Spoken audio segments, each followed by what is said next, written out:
السلام علیکم ورحمۃ اللہ۔ جیسا کہ آپ معلوم ہے کہ ڈاکٹر ذاکر نائک صاحب فیصل آباد میں تشریف لا رہے ہیں۔ اب عوام الناس کی رائے لیتے ہوئے پتہ چلتا ہے کہ عوام الناس کی کیا رائے ہے۔ اسی ضمن میں فیصل آباد کی نایہ ناز شخصیت محترم ارشد پاشا صاحب، ہم ان کے پاس آئے ہیں، ان کی رائے لیتے ہیں محترم پاشا صاحب کی۔ السلام علیکم۔ وعلیکم السلام ورحمۃ اللہ وبرکاتہ۔ آپ کو معلوم ہے کہ ڈاکٹر ذاکر نائک صاحب فیصل آباد میں تشریف لا رہے ہیں، اس ضمن میں آپ کیا کہنا چاہتے ہیں؟ ان کو آنا چاہیے، ان کے بیانات، ان کے سوالات، اس کے بارے میں آپ کیا کہنا چاہتے ہیں؟ یہ الحمدللہ اہل فیصل آباد کے لیے یہ بہت خوشخبری ہے اور بہت ہی اچھا موقع ہے ان کے فرمودات سے استفادہ کرنے کا۔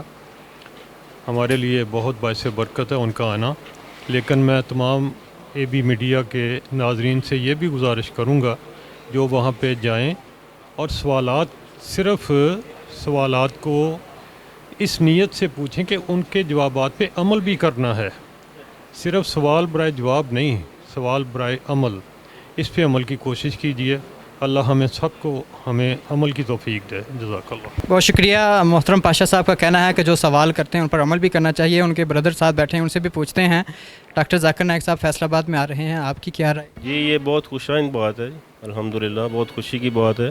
سب اہل اسلام کو وہاں جانا چاہیے اور جو بھی ان کے تحفظات ہیں اس کے بارے میں مثبت سوال کرنے چاہیے۔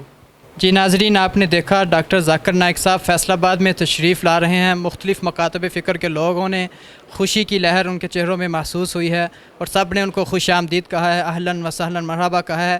یہ فیصل آباد کی مایہ ناز شاپ محترم جناب ارشد پاشا صاحب ہیں، ان کے یہ سارے احباب بھی ان کو ڈاکٹر ذاکر نائک صاحب کو اہلاً و سہلاً مرحبا کہتے ہیں۔